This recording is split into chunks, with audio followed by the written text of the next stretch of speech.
Assalamualaikum. Tuan-tuan, setiap pemberian dan kehilangan bukan sekadar ujian, akan tetapi peluang untuk kita lebih mendekatkan diri kepada Allah Subhanahu wa taala. Saya kongsikan satu doa. Doa ini berbunyi, Bismillahirrahmanirrahim.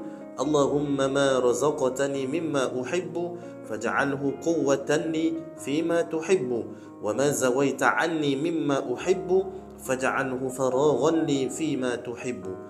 Maksudnya, ya Allah, segala kurniaan yang Engkau kurniakan kepadaku daripada perkara yang aku sukai, jadikanlah kurniaan itu sebagai kekuatan untukku dalam mengerjakan apa yang Engkau sukai. Sekiranya Engkau jauhkan daripadaku sesuatu yang aku sukai, jadikanlah hal itu sebagai kelapangan untukku dalam melaksanakan perkara yang Engkau sukai. Amin ya rabbal alamin. Semoga dengan mengamalkan doa ini, kita sentiasa bersyukur dan redha atas segala ketentuan Allah Subhanahu wa taala. Jangan lupa, jom sama-sama kita amalkan.